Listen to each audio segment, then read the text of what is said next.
welcome to update number 26 on the Lackawanna cutoff. We're going to be talking about the gubernatorial election here in New Jersey in 2025, as well as giving you an update on Andover service via the cutoff and also Amtrak service to Scranton.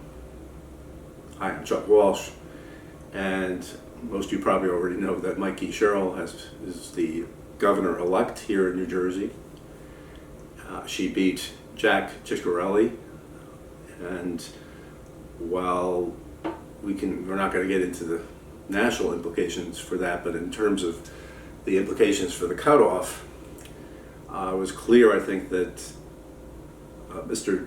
Ciccarelli had said that, while he didn't specifically mention the cutoff, that had he become governor, that we would be looking at a much different scenario than we would be under Congresswoman Sherrill. Now, he, interestingly enough, had proposed to consolidate a number of the transportation functions within the state, including the authorities such as the Turnpike Authority and the Parkway Authority, into one big mega department.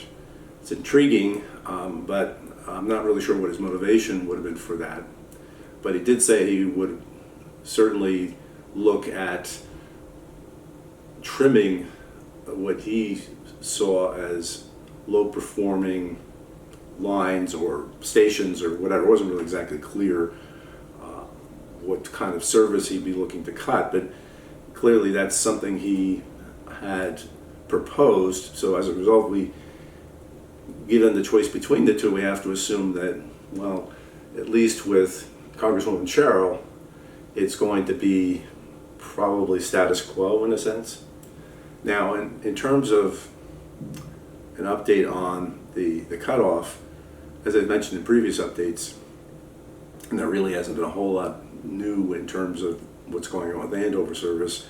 About a year from now, fall of 2026, there will be a restart of construction, clearing of the right-of-way, and probably going well into 2027, certainly, maybe 2028, for all we know. Restart of the work on the remaining sections of the cutoff, which have not been either touched or have not been fully brought back to where you have a rail line, because a little over half of the cutoff from Andover to 7.5 miles has been where there's been track put down, but there's still a lot of work that has to be done there. Now, in terms of Amtrak service, with the government shutdown now and going into its 6th week, there really isn't anything going on in terms of the Federal Railroad Administration's Corridor ID Program, which the Scranton corridor is part of. It's in step 2, which means that that's the part where you develop a service development plan, and that document will be used in step 3, where you actually can do get the big money, the bottom line is where you get the construction money, but also you do final engineering and final design. So at this point, since there isn't anything going on, it's a little bit difficult to project as how soon we'd be moving into that next step. There was hope that it would have been this year, but clearly at this point that's not going to happen. But even if the shutdown ended tomorrow, there would be a delay. And unfortunately, because of the cutbacks in the federal government, the number of project managers at the FRA that have been handling the 69 corridors that are in contention, even though there's only 4 that are in step 2, the rest are in step 1, that at this point there's been a cutback of about 2/3 in terms of the number of project managers. So even when they restart, it's going to be an issue in terms of the amount of workload that these managers have to undergo.